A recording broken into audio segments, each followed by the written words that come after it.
we talk about tension, what do you understand by tension? Surely, is there any tension in this country? No, there is not. You, our colleagues, are from the private media. When you were coming from Woodlands, coming here to Ministry of Information, did you experience any police brutality? No, you did not.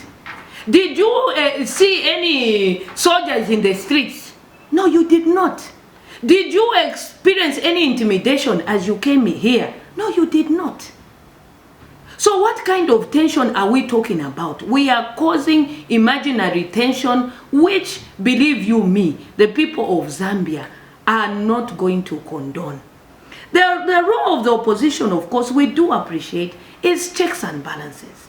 And we as a Patriotic Front government, of course, appreciate the checks and balances that will be brought forward on the table of government positively, whether wrong, whether right, whether bad, whether good. They should be factual. They should be of construction. But if we are going to bring in allegations that are unfounded, that are unwanted, that are not true, it becomes very, very difficult. And the dialogue our veterans are talking about, how do you begin to dialogue with a government that you do not recognize? First and foremost, we must begin to recognize that 11th August is over. The elections are over. We have a government in place, and this government is headed by His Excellency the Republican President, who is Mr. Edgar Lungu, until 2021. When the people of Zambia shall decide, and I can give you a positive answer, they shall decide on the Patriotic Front government again. So what kind of dialogue do you want to have when you do not recognize the incumbent? It becomes very difficult, because whatever resolutions will be put on the table, you will not agree to them because you do not recognize the government. So first and foremost, my appeal to our veterans, who we respect because they have a lot of experience in governance, they have a lot of experience in politics, is to begin to caution our colleagues on the other side to say 11th August, the people of Zambia said we want PF to continue under the leadership of His Excellency Mr. Edgar Lungu. And it was the will of the people. But as government, are you ready to sit on the round table with the opposition and agree on issues?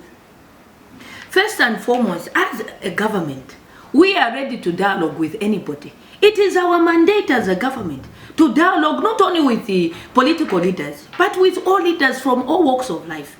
But in particular with the UPND, we are ready to dialogue, but on condition that they do accept that 11th August is over and we have a president. Because it will be uncalled for us to begin to dialogue with somebody that you do not recognize. How do you begin to dialogue? What kind of dialogue do you want?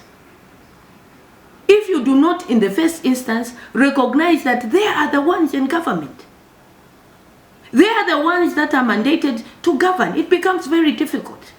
We are ready to dialogue with the the UPND on condition that they recognize that the president of this republic is Mr. Edgar Lungu, and we have a government in place.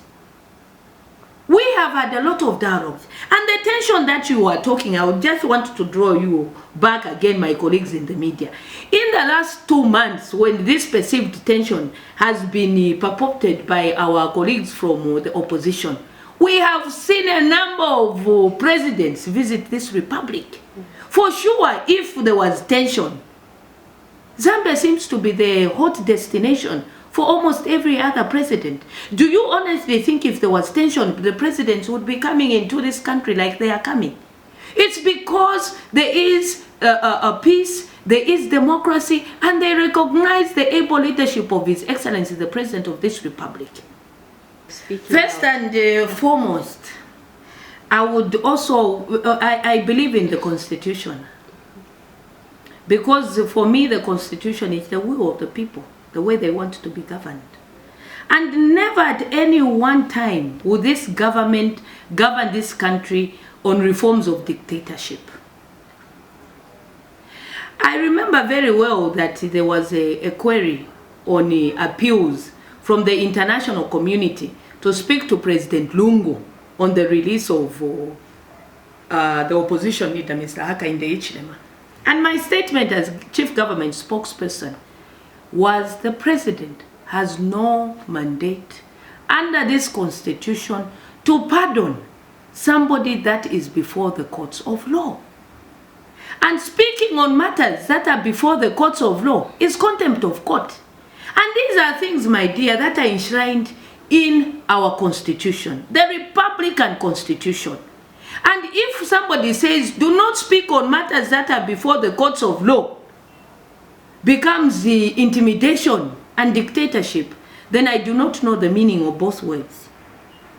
For me, my appeal is, look, we should not allow the president to do wrong things by interfering with the judicial system.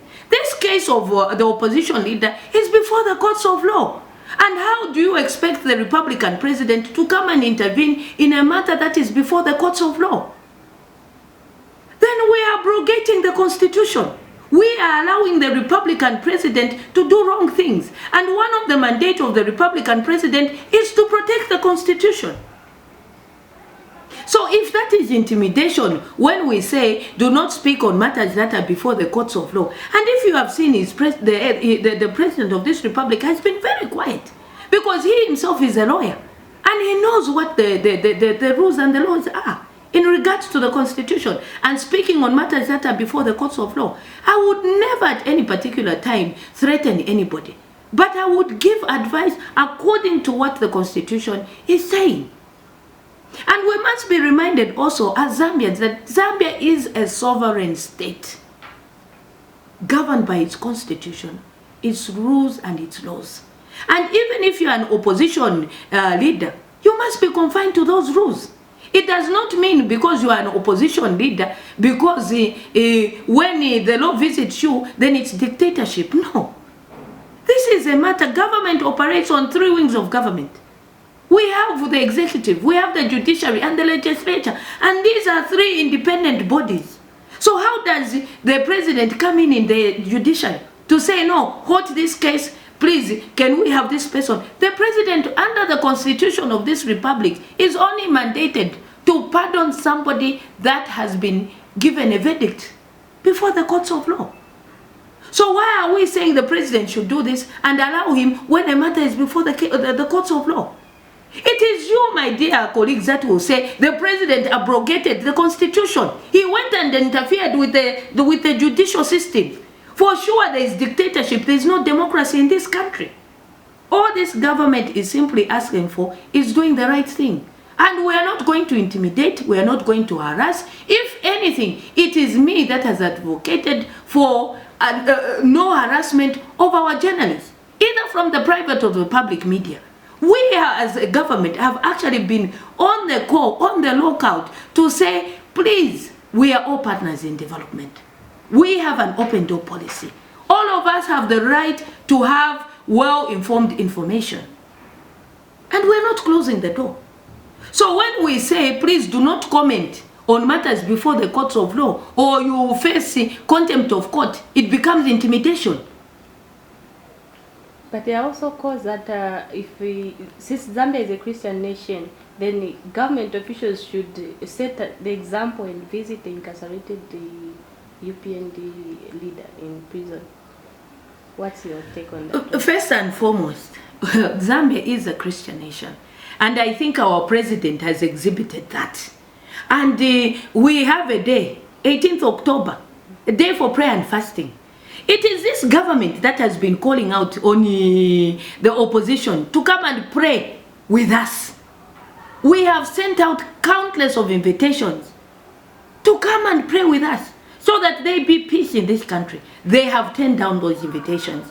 Now today, because the leader is in police cells, we must begin to say, this is a Christian nation, so can we go and visit? Can we begin to talk about issues like this? No.